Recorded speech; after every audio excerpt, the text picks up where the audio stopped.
If you ever thought about therapy and then talked yourself out of it, this video is for you. Maybe you've said my problems aren't big enough or I should be able to deal with them on my own. Well, that's the reason 2/3 of depressed people don't get help. And in this video, we're going to dismantle those myths, lies and beliefs for why you should possibly go get help.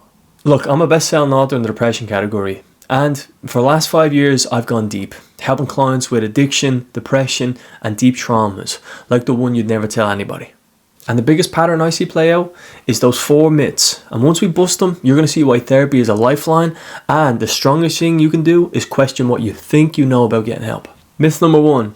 Going to therapy means I'm weak, I'm broke, or I'm officially crazy. The truth is, your brain is an organ, and organs get sick. You wouldn't call a diabetic crazy for getting insulin. So why do we treat mental health different? The American Psychological Association in 2022 survey found that fear of being labelled is the number one reason why people don't start.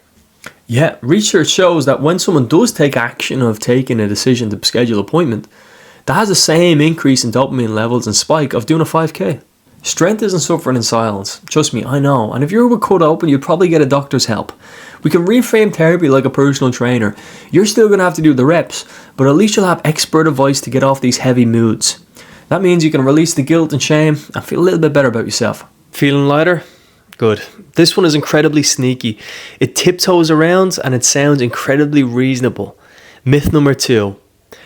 Therapy is only for people in absolute chaos. Waiting until rock bottom isn't a strategy. It's kind of like ignoring an engine light on your car. It's just waiting for the engine to completely break. Depression isn't so much of a yes, no, on, off type of thing. It is a gradient from extreme, severe, moderate, mild. The World Health Organization studies show that talk therapy cuts down long-term symptoms by almost half. What that means is that you're catching depression at the mess stage rather than the I can't get out of bed stage. Therapists are trained in everything from procrastination to panic. They cannot get you to do the thing, but faster treatment does mean lower fees, faster recovery and better relief for the future. Think of therapy like brushing your teeth. You wouldn't wait for yourself to have dentures to then go get checked up. You know, if you feel like you've been feeling down for the last 2 or so weeks, it's okay to go get help. If your hobbies taste like cardboard, it's a great idea to go reach out and get some assistance. Alright, let's tackle myth number 3, the budget buster. Everyone says this. Therapy costs too much and I can just vent to my friends for free. Friends are awesome, a vital support, but they're busy and likely not trained in specific tools like CBT or trauma-informed therapy. A randomized trial in the Journal of Psychiatry found that CBT outperformed supportive chats, just like those with your friends, by 40%. And that was just from depressive symptoms over an 8-week period. Therapists don't just nod and say, that's interesting. They detect cognitive distortions, assign evidence-based homework, and then also check and measure progress. There's going to be a big difference between learning how to sing via YouTube and learning how to sing from Adele. And many clinics offer a sliding scale type of payment where if you earn on the lower end, they will charge you the lower end. There's also different variations online, in person that you can do.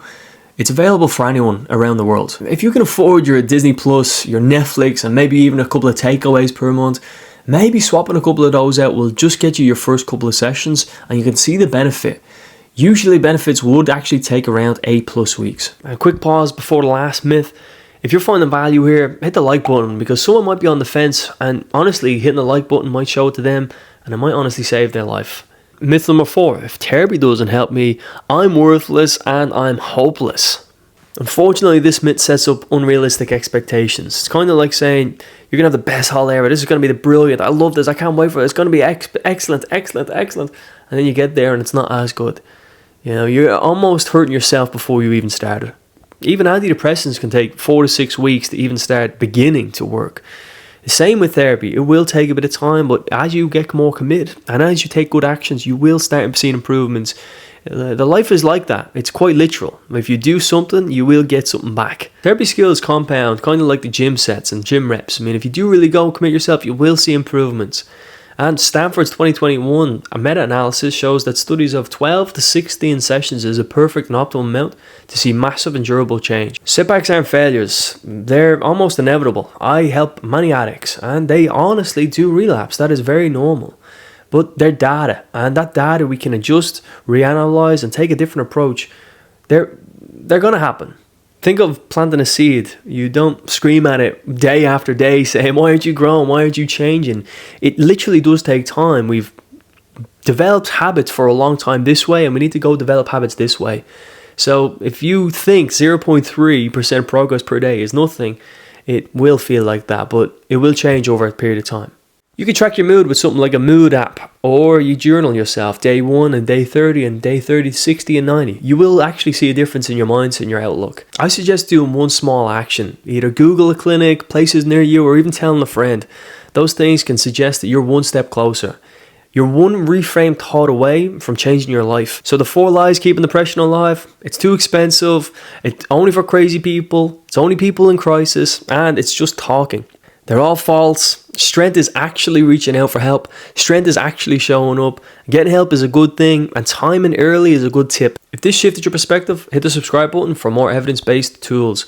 I'm going to be here all the time trying to help people. With that being said, drop down below the biggest myth that you think hits you the most, and then share with someone that you also think could be on the fence.